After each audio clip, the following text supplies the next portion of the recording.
আসলে আমরা আগেকার দিনে আজ থেকে যদি পিছনে চলে যাই, প্রত্যেক বাড়ি এরকম ফুলের গাছ থাকতো, গাঁদা ফুলের গাছ, রক্তগাঁদা।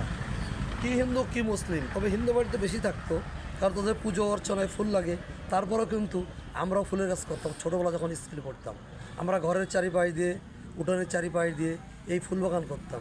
কিন্তু যুগের বিবর্তনে দেখেন এই যে এই বাড়িতে আমরা পেয়ে গেলাম, এই ফুল বাগানটা হারিয়ে যাচ্ছে। আসলে আমরা জানি না যে কেন। ছোটোবেলা আমরা দেখেছি প্রত্যেক বাড়ি ফুল থাকতো এরকম থরে থরে, সেই ফুল কত নাই সুন্দর লাগতো। কিন্তু কালের বিবর্তনে আজ ফুল হারিয়ে গেছে, বাড়ি বাড়ি পাওয়া যায় না। এখন ফুলের প্রয়োজন হলেই আমাদের যাওয়া লাগে ফুলের যে নার্সারি আছে সেখানে, ফুলের বাজারে কিনতে যাওয়া লাগে। আমরা ঘুরতে ঘুরতে গোবরা একটা বাড়ি এরকম ফুলের সমাহার পেয়ে গেলাম বাড়ির পাশেই। আসলে এনারা খুব যত্ন করে এই ফুলের গাছগুলো লাগিয়েছে, গাঁদা ফুলের গাছ।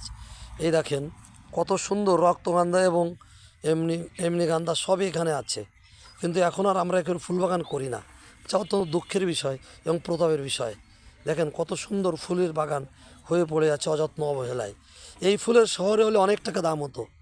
আসলে এই জায়গার লোকে তো কমার্শিয়াল না, তারা এই নিয়ে ভাবেও না। কত সুন্দর গাঁদা দেখেন পড়ে আছে। আমরা মনে করি প্রত্যেক বাড়ি এরকম ফুলের চাষ করা উচিত।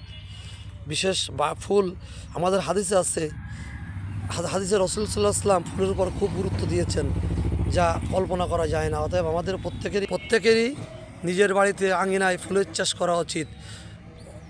এই দেখছেন।